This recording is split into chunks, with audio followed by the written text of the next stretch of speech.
Hello everyone, I am Dr. Anjali Raghuvanshi, physiotherapist, founder and owner of Re-Educate Your Body by Physiotherapy. So today we will be talking about periarthritis और frozen shoulder. ये दोनों चीज़ें same हैं या different है? आपको क्या लगता है? कई बार होता है कि हम अपने नॉर्मल लैंग्वेज में या पेशेंट को समझाने के लिए या हम लोग आपस में भी फ्रोजन शोल्डर बोलते हैं नॉर्मली। क्या वो एक एक्यूरेट वर्ड है या एक एक्यूरेट डायग्नोसिस है? फ्रोजन शोल्डर हमारे लाइफ में आजकल बहुत कॉमनली देखने को मिल जाता है कि फ्रोजन शोल्डर से हर दूसरे तीसरे इंसान के बीच में बोलते हैं, यार मुझे तो फ्रोजन शोल्डर हो रखा है, मुझे डॉक्टर ने बताया, मेरे फिजियोथेरेपिस्ट ने डायग्नोज किया कि मुझे फ्रोजन शोल्डर है।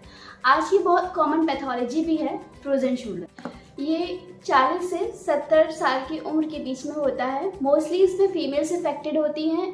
इसमें रेंज ऑफ मोशन आपकी कम हो जाती है, यानी कि आपका हाथ ऊपर उठना मुश्किल होता है या पीछे जाना मुश्किल होता है।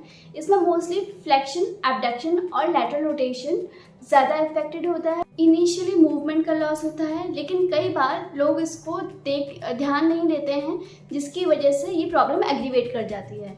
यानी कि कई बार होता है कि हमें ऐसा तो नहीं है कि रोज़ रोज़ ऊपर से डब्बे उठाने पड़ रहे हों या भारी भरकम डिब्बे उठाने पड़ रहे हों, तो इस वजह से हम इस चीज़ को स्किप कर देते हैं, इस पर हम ध्यान नहीं देते हैं। इस वजह से ये प्रॉब्लम एग्रीवेट कर जाती है। नॉर्मल हमारे ध्यान में आता है जब हमारे नॉर्मल रोज़मर्रा की ज़िंदगी में कोई भी एक्टिविटी करते टाइम हमको प्रॉब्लम फेस होती है, दर्द होता है, या फिर हम देखते हैं उतना हम करने में उतनी आसानी नहीं रही या फिर उसमें डिफ़िकल्टी हमारी बढ़ गई हो, ऐसे हम इसे नोटिस करते हैं। मेनली इसको नोटिस सेडेंट्री लाइफस्टाइल में जो पीपल होते हैं वो बहुत धीरे में या फिर बहुत देर में वो इसको समझ पाते हैं, लेकिन उसी के कंपैरिजन में एक स्पोर्ट्स पर्सन बहुत ही आसानी से और बहुत ही ईजिली समझ लेते हैं।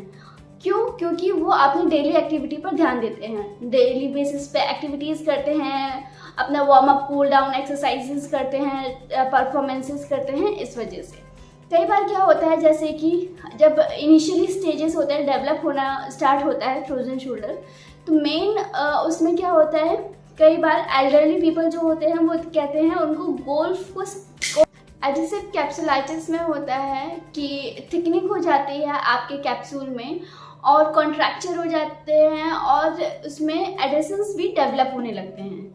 और ये होते कितने टाइप्स के हैं? ये एक एक्यूरेट डायग्नोसिस नहीं है, वो एक ग्रुप ऑफ सिम्टम्स हैं। और एडिसिव कैप्सुलाइटिस एक एक्यूरेट डायग्नोसिस है। कैसे ग्रुप ऑफ सिम्टम्स है फ्रोजन शोल्डर? फ्रोजन शोल्डर में क्या होता है, लैक ऑफ मूवमेंट हो जाता है, पेनफुल मूवमेंट होता है, उस सिम्टम को हम लोग बोलते हैं फ्रोजन, क्योंकि वो फ्रीज कर देता है। और जिस स्टेज में होता है, इसके 3 स्टेजेस होते हैं, फ्रीजिंग, फ्रोजन एंड थॉइंग। जो फ्रोजन स्टेज होता है उसमें स्टिफनेस आ जाती है, पेनफुल मूवमेंट होता है, इस वजह से उसे फ्रोजन नॉर्मली एक आम भाषा में कह सकते हैं, लेकिन वो एक डायग्नोसिस नहीं है, वो एक सिम्टम है। इन तीनों स्टेजेस के बारे में हम नेक्स्ट वीडियो में बात करते हैं। अभी हम बात कर रहे हैं एडिसिव कैप्सुलाइटिस के बारे में। अब आते हैं मेन हमारे वीडियो के पर्पस पर।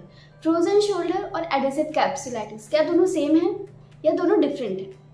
तो ये दोनों सेम नहीं है। फ्रोजन शोल्डर एक गोल स्विंग करने में उनको परेशानी हो रही है या फिर उनको ओवरहेड शॉट्स मारने में, जैसे कि बैडमिंटन या फिर बास्केटबॉल खेलने में उनको ओवरहेड शॉट्स जितने भी वो मार रहे हैं उसमें उनको पेन आ रहा है या उतना ईजिली नहीं आ रहा है, रिस्ट्रिक्शन हो रहा है उनको वो चीज़ मारने में।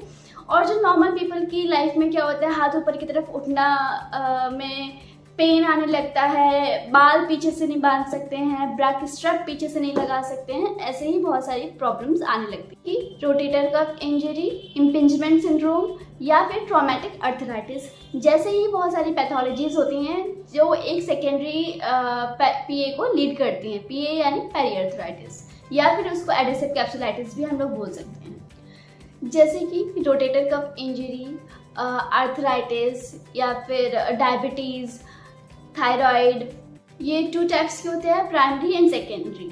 प्राइमरी को हम लोग इंसिडियस भी बोलते हैं और सेकेंडरी को ट्रॉमेटिक भी। प्राइमरी हमारे नेचुरल तरीके से होता है या फिर ओवर यूज़ की वजह से होता है, लेकिन सेकेंडरी ट्रॉमा की वजह से होता है, ट्रॉमेटिक इंजरी की वजह से होता है या फिर कोई पैथोलॉजिकल कंडीशन उनको लीड करती है।